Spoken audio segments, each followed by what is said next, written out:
Welcome to Armstrong Farm. Today we're going to be talking about sugarcane. Sugarcane has a long history. Sugarcane is a perennial grass, so it's kin to wheat and rice. It's from Southeast Asia, and it has been grown in the United States since colonial times. Around the Civil War, about half the sugarcane in the United States was from Cuba, about half from Louisiana.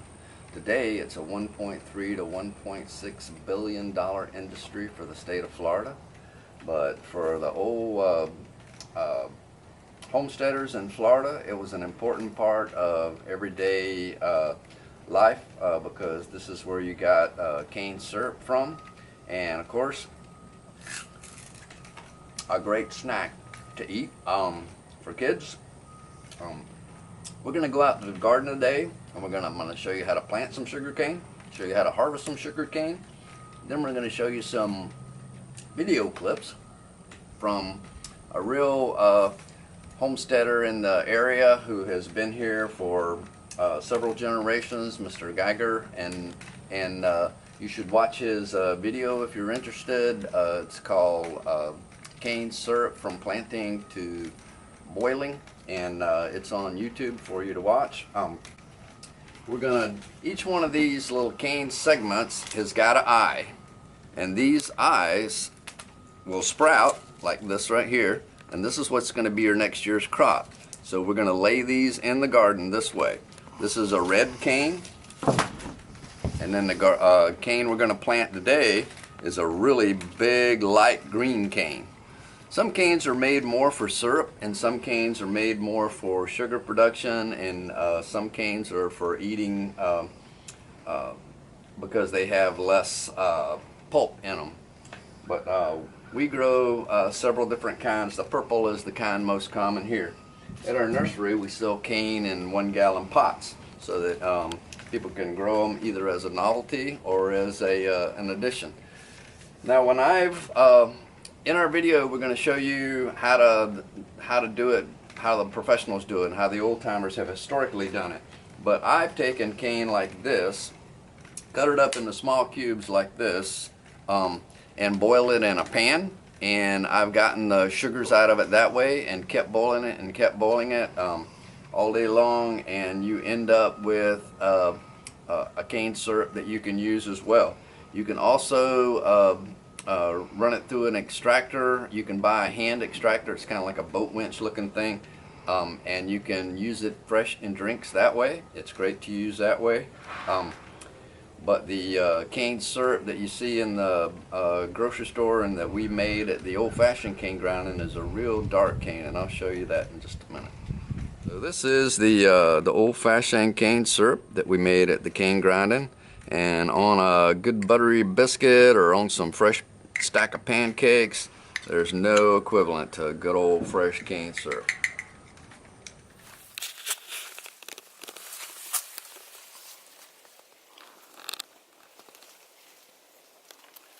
We're late in the season for sugarcane. It's already March in 2017, but we had a mild winter. I left the cane here all winter.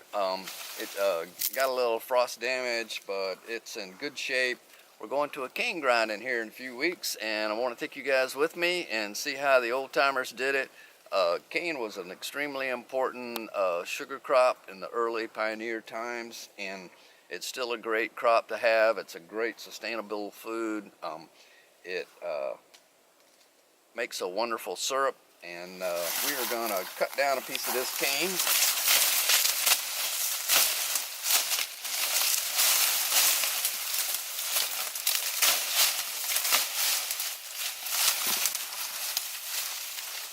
So this is a nice cane. We're going to feed that down into the cane grinder. Cane is great because you don't have to plant it. This patch has been here for about 3 or 4 years. I've had really good luck with just cutting it and keeping it. When you want to plant more cane, you just plant these individual nodes. And you can already see that there's a little cane piece trying to pop up on me now.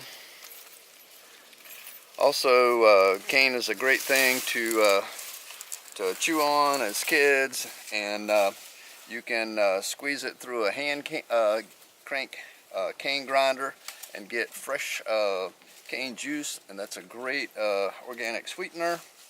And so this is another great sustainable crop to keep. This is great for your bunnies and your livestock. Has lots of sugar in it, and they would enjoy munching on that. So I'm going to feed this to my rabbits.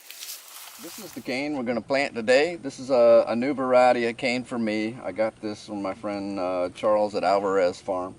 So this is a white or light green cane. The juice component of it is real high, so I'm excited about growing this.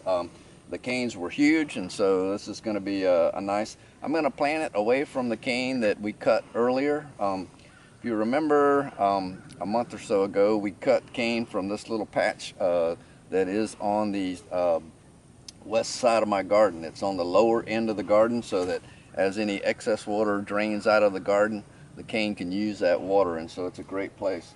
But planting cane is a pretty easy process. We're going to make 2 troughs because I like to plant it in double troughs. And in Mr. Geiger's video, if you'll watch that, you'll see him how historically the old timers have done it too. But it's not a whole lot different than the way I'm doing it right here.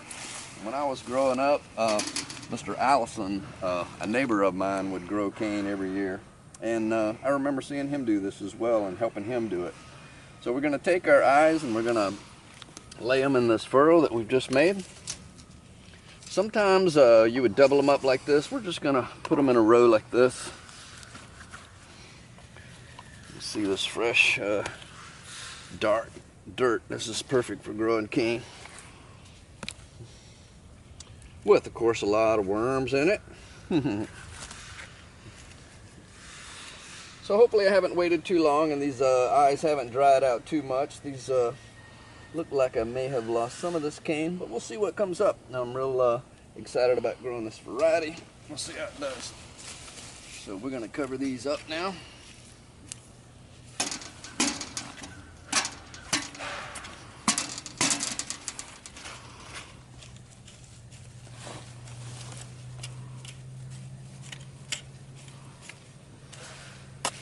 Let nature do its work. That's all it is to planting cane. So easy, fun to grow.